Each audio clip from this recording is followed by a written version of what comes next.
They say she could bring the dead back to life. But every time she saved a soul, someone else died. Her name was Awefe, the girl who walked with death. Long ago, in a quiet village called Uwhokori, something strange happened on the night a child was born.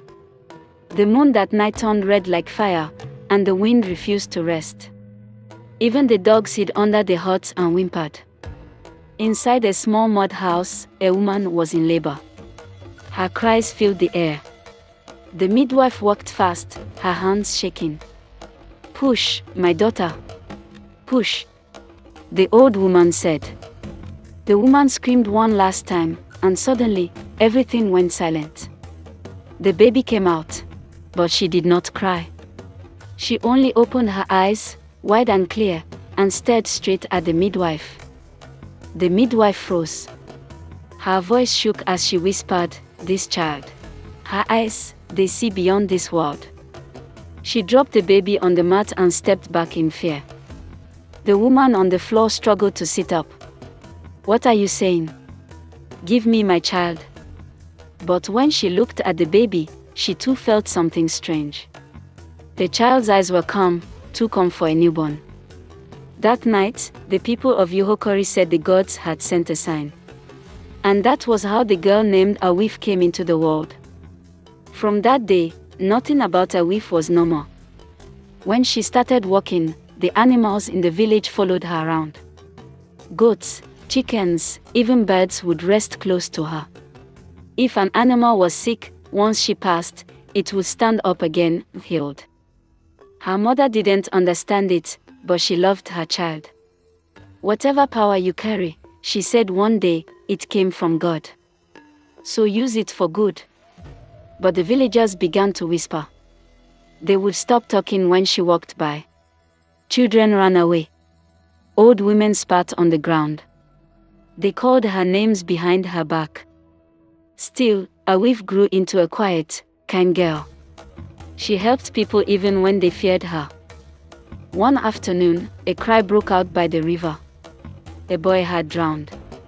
His mother was screaming and hitting the water. "Please, somebody help my son." Awefe ran there, knelt beside the lifeless boy, and placed her hand on his chest.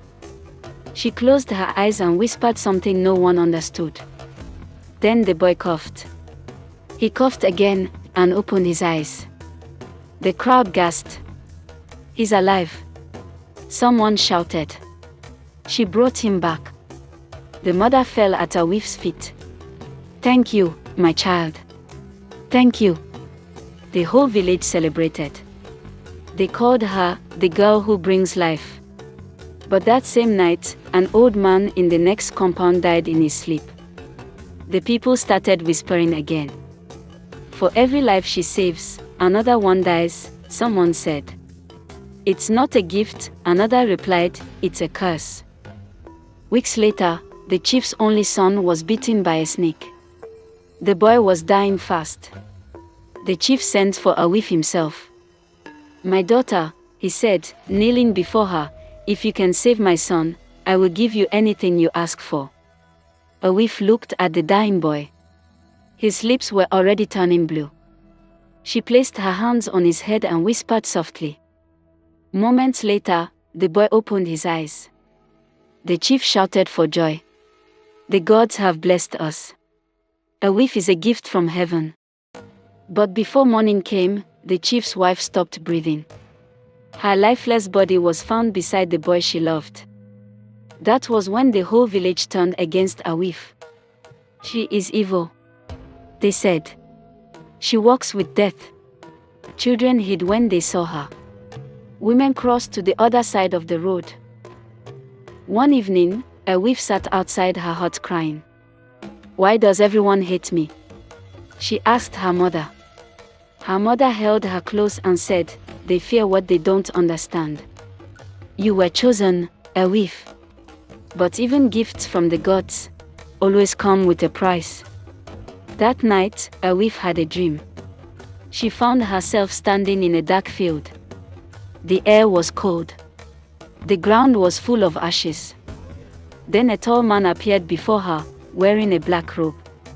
His eyes glowed red, like burning coal. He said, "Child of two worlds, you have broken the balance." Awefe trembled. "Who are you?" she asked. The man smiled. "I am death," he said.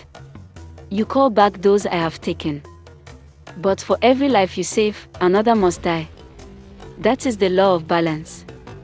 Awefe fell to her knees and cried, "Please, take me instead. Don't hurt them." But Death only laughed.